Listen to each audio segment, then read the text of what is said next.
Yeah. So I founded this company, ASN Fuels, 3 years back, though officially 2019 we gave it a form. And to start with, I would like to thank you, Sunil, and also IIT greatly for organizing this symposium and being associated with us for a long time. As a consultant and also as a collaborator for this endeavor on 2G ethanol.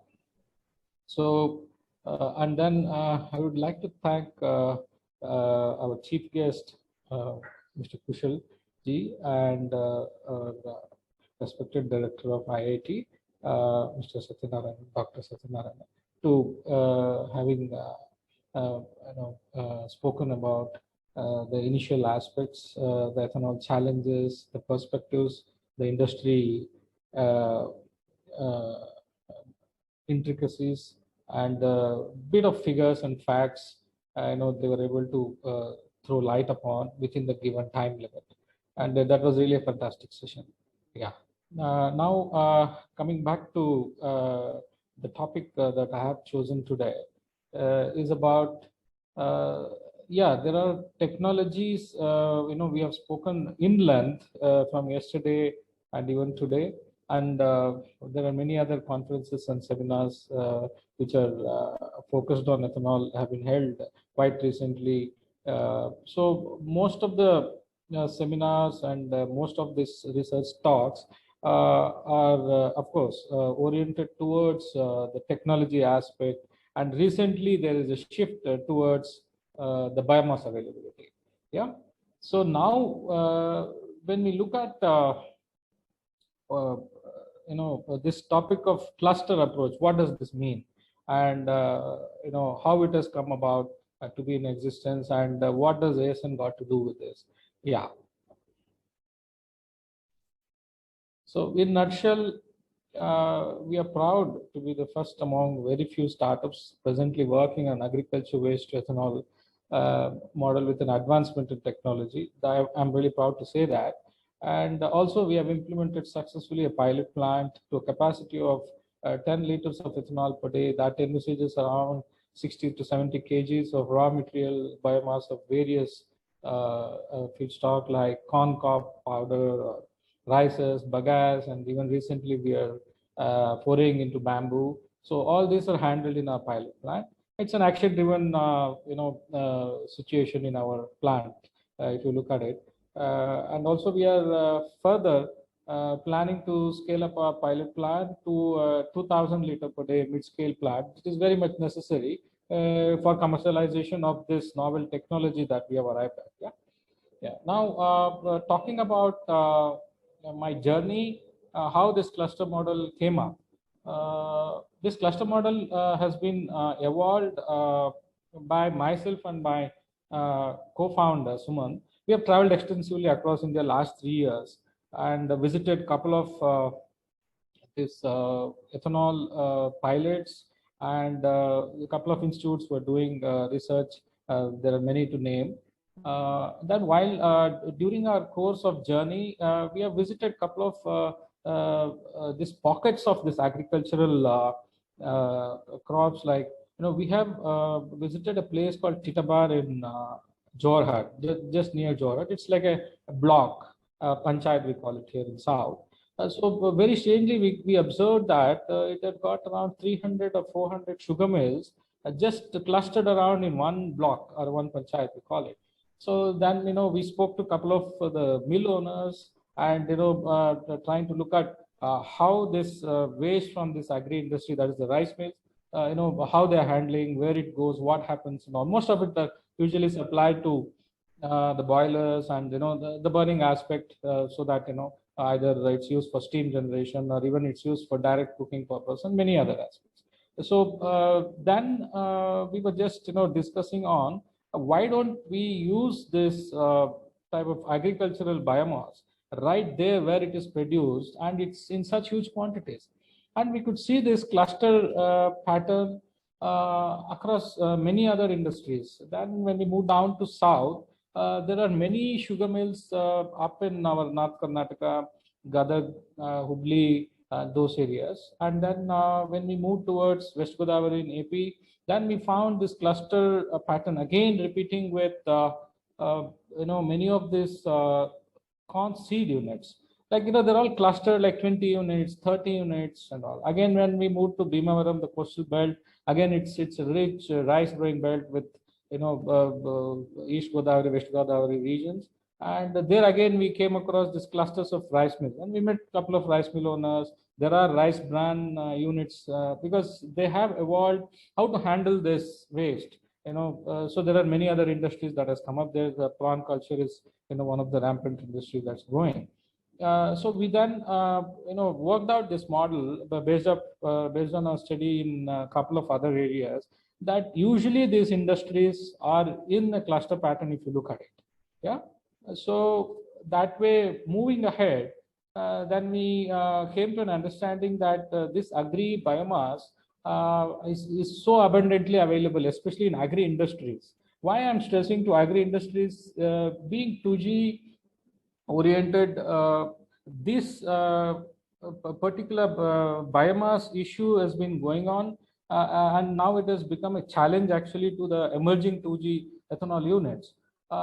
Because most of the units, what I have heard or seen, which are upcoming, and some inaugurations are made for foundations, some inaugurations are made for with the oil companies.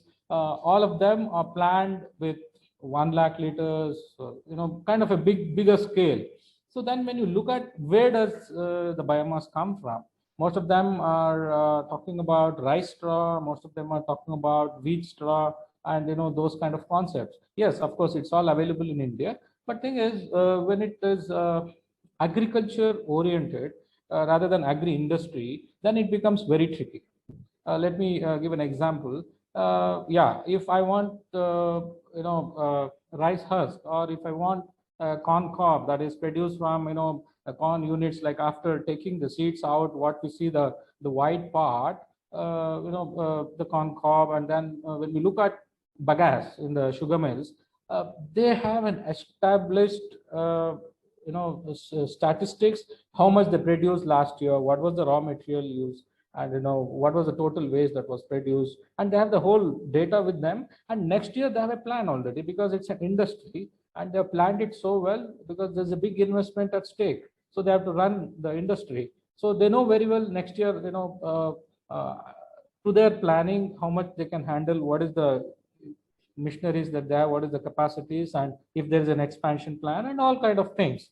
And also, most of these agri industries are well networked.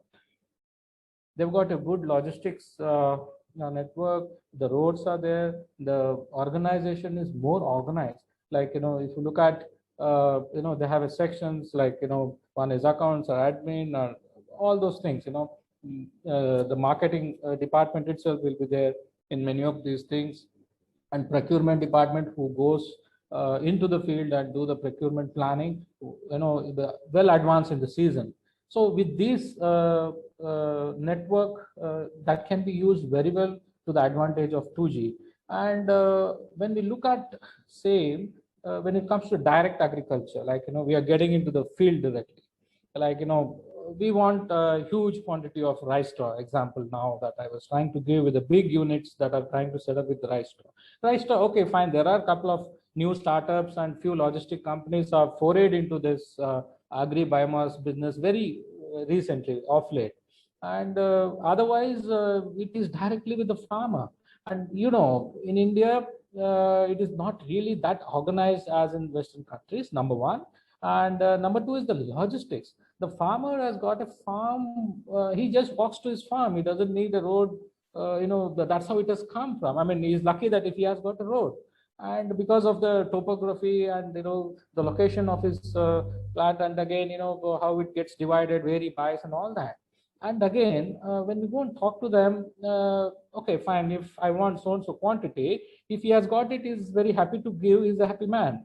But otherwise, when it comes to like, okay, I want a figure that next season or next 6 months or the next 1 year, this is what I want, and I'm making a plan. So how much can you contribute in terms of biomass? then he will look at the sky, because he depends on the rain, he depends on the ground water resource and many things.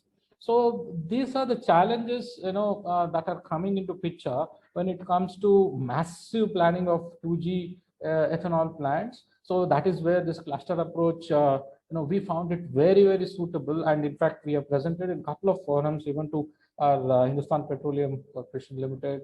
We spoke to the director himself, and we found it that it got a good audience, and that motivated us to develop it further. So we have developed this model. Like any ethanol plant, especially 2G, we have to plan it in the clusters. So for that, we need to identify this cluster of industries.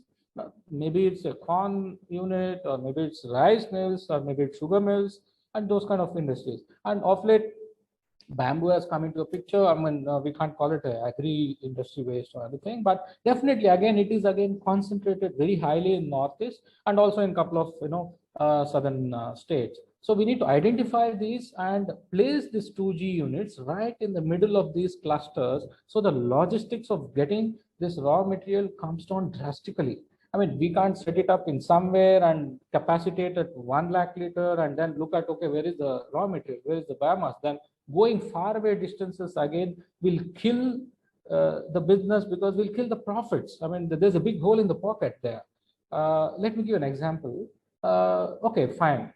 How do we get this biomass from field to the ethanol unit? So when it comes to this ethanol unit, if we send a 20-ton trucker, he goes, and due to the volume and weight ratio of this biomass, uh, uh, you know uh, a 20-ton trucker can only carry 8 ton, but we are paying for 20 ton, so there we lose.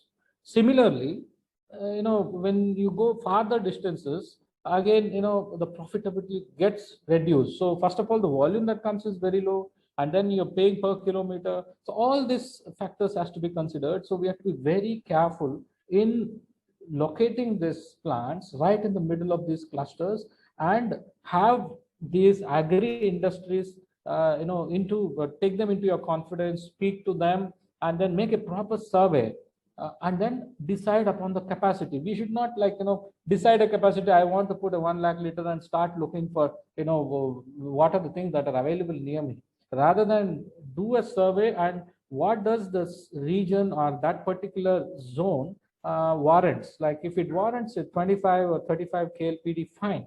Let's not go for 1 lakh KLPD, those kind of figures. So that becomes a quite a big a challenge of getting this biomass. Now, that way, I have tried to explain these challenges majorly as a micro, and then macro. So first, let me speak about this macro. So I've been talking about this biomass logistics as a main reason for a macro challenge right now facing, that 2G ethanol units are facing. Now, what do we do with this issue?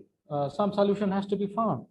So then this cluster approach was definitely a front runner, and we have put it across in a couple of forums, and even we are also looking at the policy driven things, and we have been trying to establish contacts with Niti Aayog, and try to apprise them about these new models that are evolved, and how do we apply, and then at least the further upcoming units can be fine-tuned with these models. Yeah. And next thing is, how does technology and this modeling, how do we integrate? Now, the current technology for 2G ethanol, it warrants for a capacity of minimum around 40-50 KLPD, and yeah, well, 1 lakh KLPD is definitely a general thing.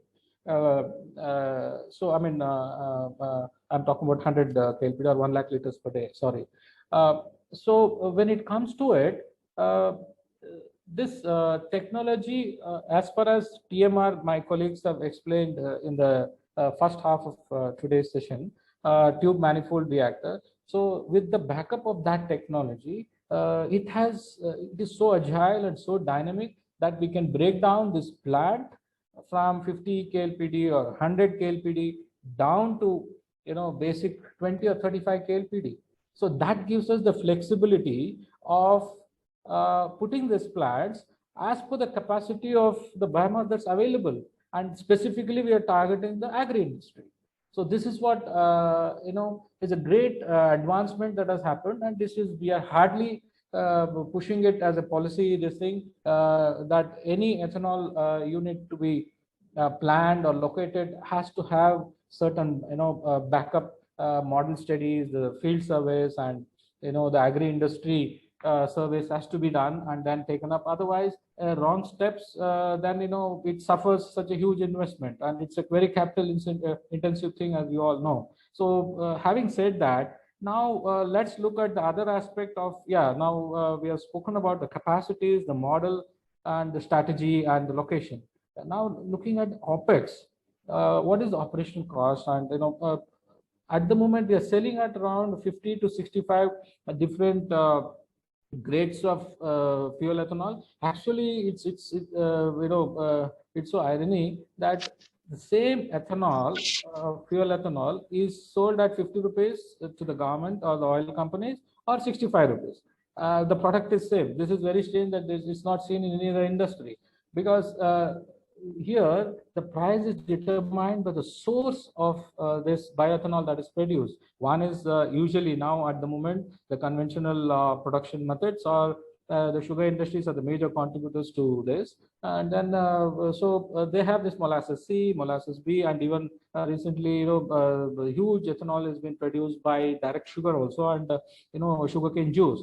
So now the government has fixed the prices at 54 rupees for molasses C, or 48 rupees for molasses C, or molasses B as 54 and 65 for juice, and whatever that. So these are the slabs, but the product is same. So that way we can take a range of between 50 to 65. And when it comes to OPEX, industries set up to produce ethanol, we have to somehow limit our production cost or the operational expenses below 40 rupees. So the industry can make some profit. That's the main thing. Yeah. And if at all, if we are doing beyond 50 rupees or something like that, definitely it's not viable. The industry fails. So that is one more macro challenge. I'll come to that. How do we achieve those things in the coming days, and what are the technologies that has evolved? And then, the CapEx is one of the major macro challenge that we are facing right now. The technologies currently available, the conventional technologies, usually it is all the regular tank based thing. I think my colleagues would have explained about how the tanks can be done away, and how we are trying to introduce this pipe or loop concept and loop reactor concept, and the tubular manifold reactors and all that. So the conventional plants warrant investment of around 600 crores to 1,000 crores, because again the scale is very high as far as the conventional plant technology is concerned, because it is 40 to 50 KLPD is the minimum, and then up to 1 lakh or even beyond that. Yeah. So when it comes to new technology that is evolved, that gives a flexibility of bringing down the capex like below 400 based on the capacity, even starts at 150 crores, 200 crores. That makes this new era of ethanol, 2G ethanol, is going to begin with many technologies that are coming and which are breaking those jinx of high capital intensive and high OPEX and all that. So next is, okay, there are many technologies that has been spoken last 2 days. Each one of them are so brilliantly done and so in depth, quality time spent, and it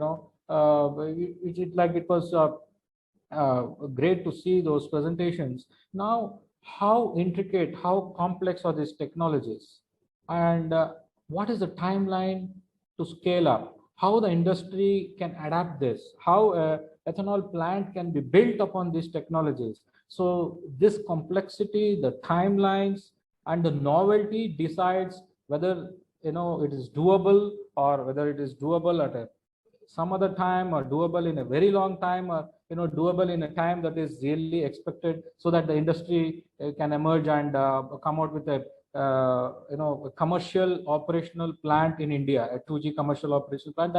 That's the dream actually. And the whole symposium, the whole discussions, it boils down to that, to see a commercially operating plant. Yeah. So let's come to the next slide. Now, next slide. Yes.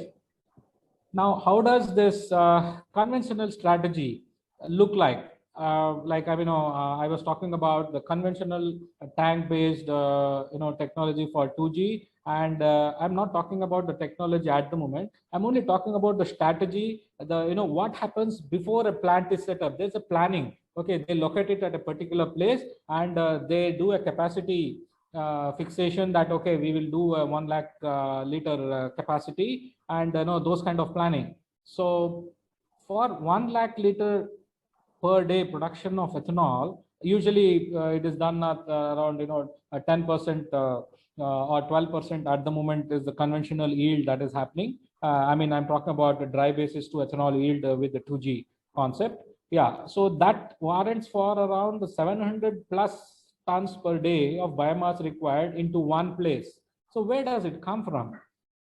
It comes from long distances, wheat fields, corn fields, or corn units, or many industries, or many agricultural farms, and many districts. So this is one aspect which is really killing away the profits that are supposed to be accumulated for the plant, but again the transportation is eating away that.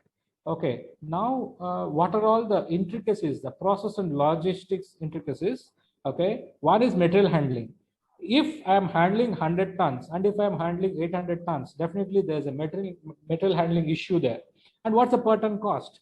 If I go, instead of 100 kilometers, I go 500 kilometers to bring something, or instead of 30 kilometers, I go 100 kilometers to bring something, definitely per ton cost goes up. Similarly, logistical nightmare. If I'm planning for 80 or 100 tons per day, my planning operation itself become very simple. But otherwise, if I have to plan for 600 or 700, even 800 tons per day, it becomes a nightmare. So there is a department, the whole thing, everything will add up to the cost.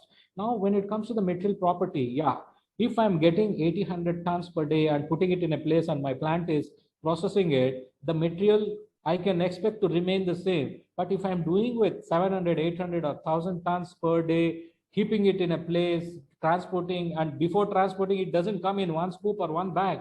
It comes from so many places, so many trucks, even railroads have been used now. So with all this logistics, by the time it reaches and by the time I use it, there is definitely a deterioration in the material property.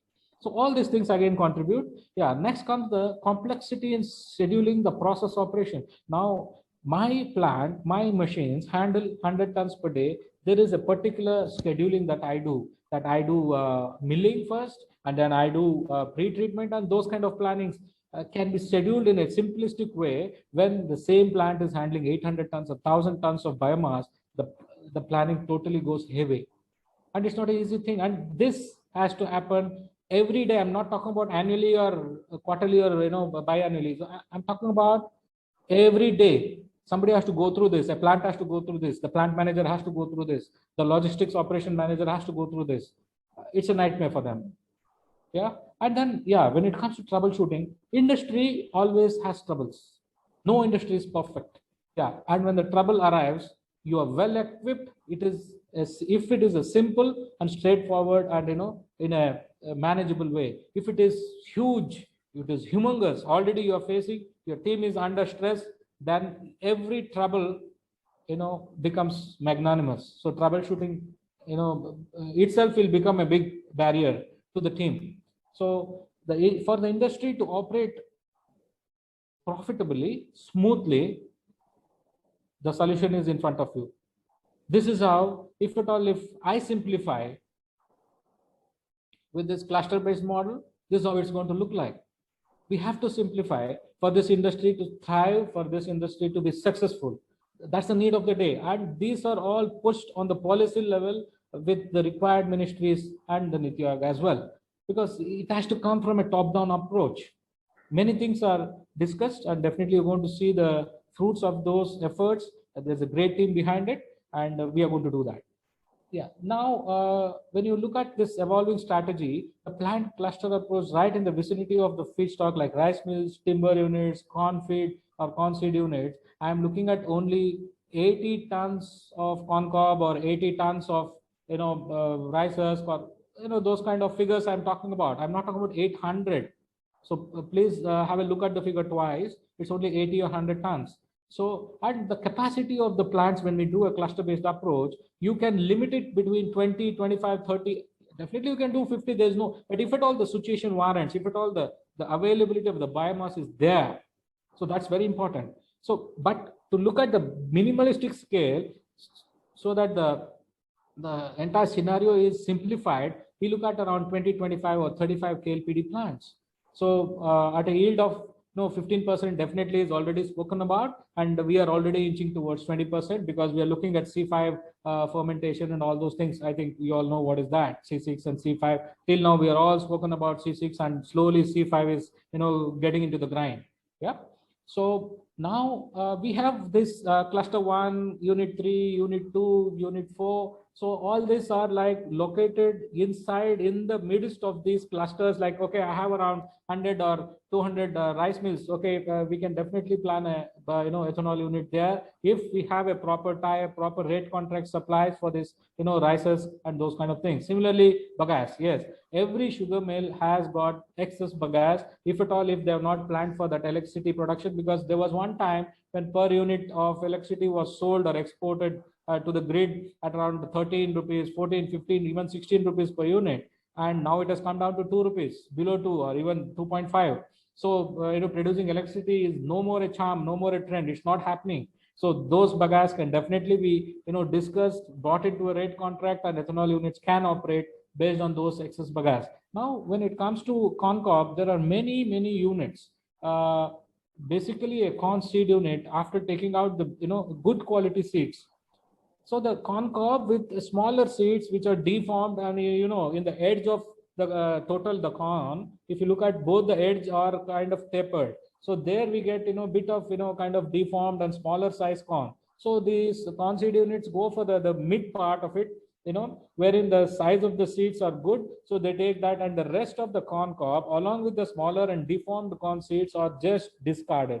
And unbelievably, they even pay some of the entrepreneurs to pick up from their premises. They want to clear the premises because there is already a next batch of the fresh crop is coming in, because in the season they have this limitation of space. They can't have a big industry and all those things. These are all kind of industry of a particular scale. So given the limitation of the footprint or the land, they have to clear the space for the next batch of harvest. So they pay people to take out this corn cob, and corn cob comes out in trucks and gets distributed for various burning, steam boilers and many other aspects.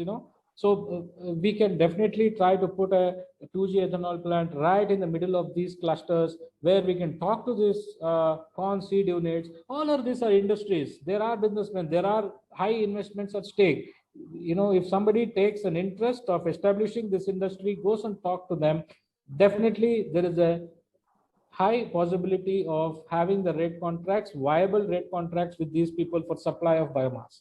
They will come forward because they can be a kind of stakeholder in these units in a way, so that their waste of their industry is taken, and through that they become a stakeholder in these units. So that can also be a model. So there is a cooperative model, there is kind of a technocracy model. There are many ways that can industry can adopt to establish an industry. Now when it comes to bamboo, yeah, look at Assam. There's a huge thing, and but 2 or 3 years back, I don't remember the exact date, but overnight a policy came in wherein bamboo was made forest tree or a forest protected this thing into a crop. So crop means we can grow, we can harvest, we can use it in any form and shape.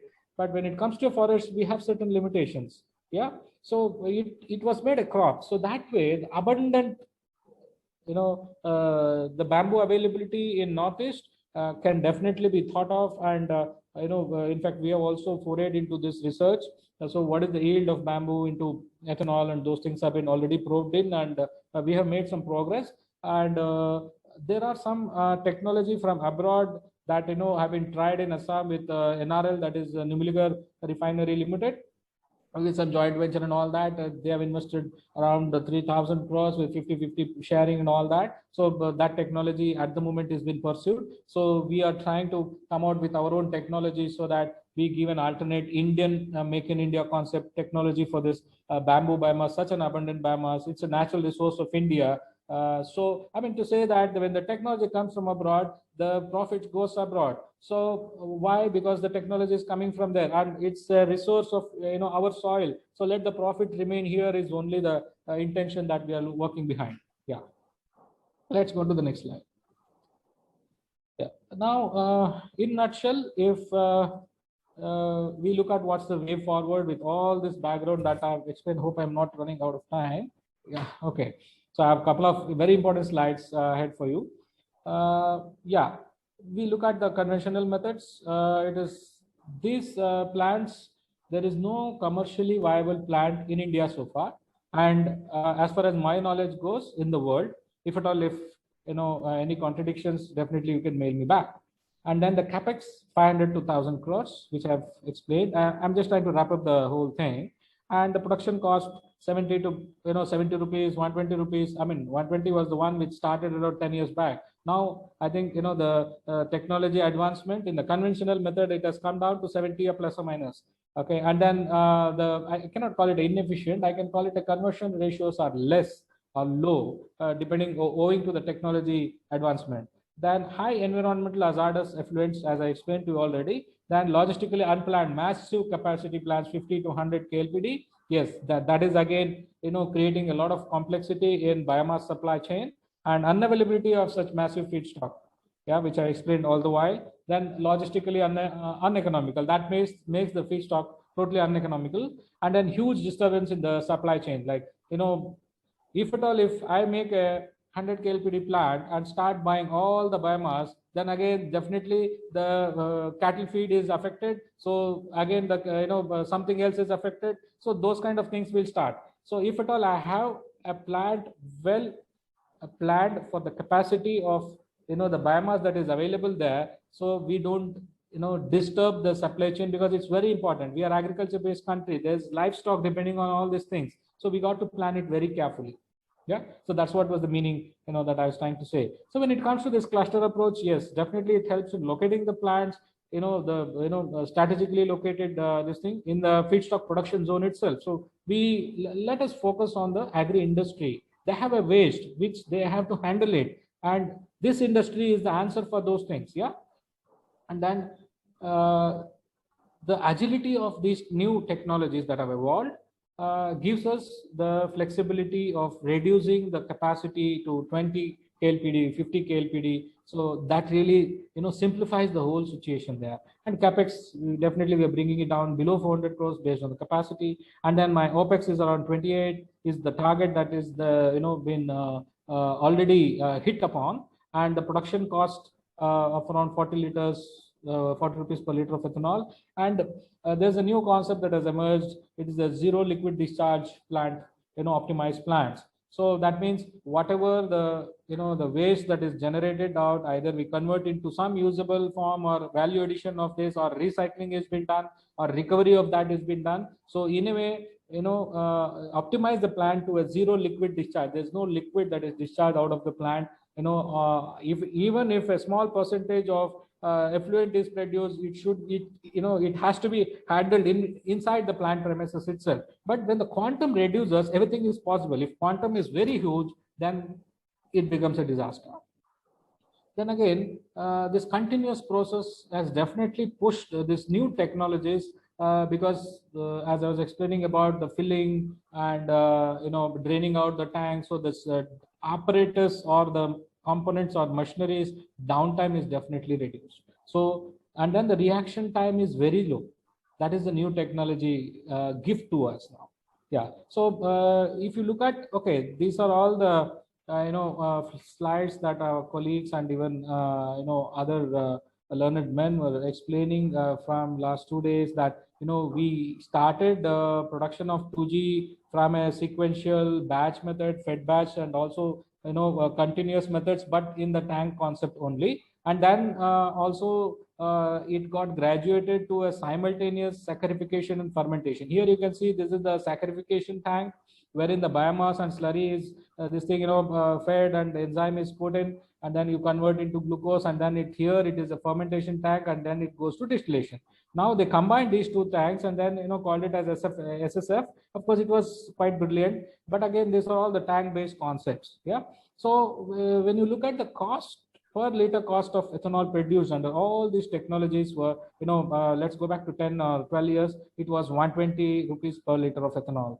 Okay, wherein the purchase cost still remained the same as 52. And then with SSF, with the combination, definitely there was some reduction of production cost. So it came to around 70 rupees. It's hovering around 60 to 70 rupees at the moment. So these are the technology developments. So far it has happened. And yeah, when we come to what is evolving trend, like we're talking about introducing tubes, loops, kilometers, and then all those things have been spoken about from morning from my team members and also Dr. Sunil. Anyway, in brief, I'll just put it across as this is saccharification which is carried out in the tubes, and we have this thermal equalizer and then processed into fermentation to reduce, because in saccharification we need 50 to 60 degree, and then we bring it down to 34 to start the fermentation, and then it goes to distillation. So these are all the different concepts which have been very deeply and thoroughly discussed from my colleagues in the morning session. So I would like to, with this background of evolving technology, I will proceed how this plant looks, and the snap towards the left on the top slide that you're seeing is respected director IIT Tirupati. He visited a couple of times, with all the interest, and he even gave us a couple of suggestions, and his a valuable time spent at the lab has definitely helped us. And we have a couple of these machinery, and you all being attending this symposium last 2 days, I take this as a privilege to give you all a tour of this pilot plant. How does it look, what are we doing, and how does it operate, how does this loop things look, and what is this loop doing, what is the new machine in the block, how does it look? Yeah. So now let us get to the key aspect.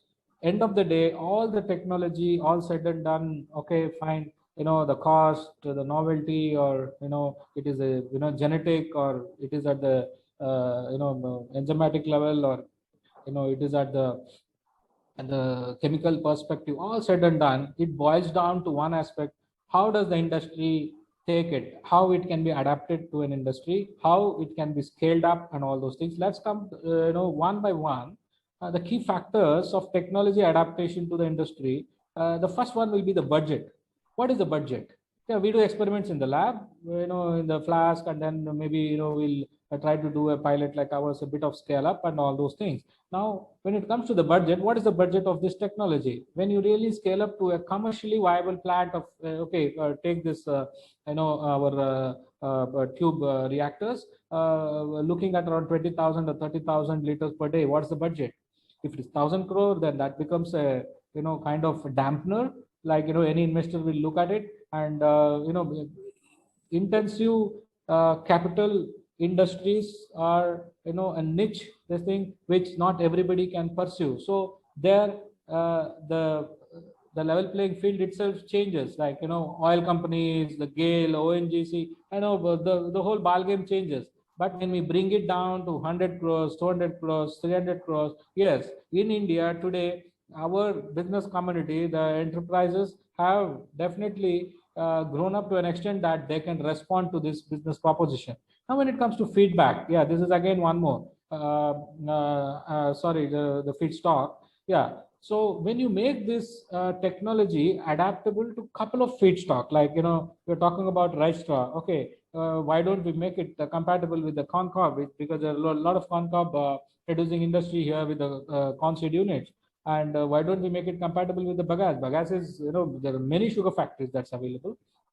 And similarly, bamboo. So the dynamic feedstock approach itself is a big eye opener to an investor.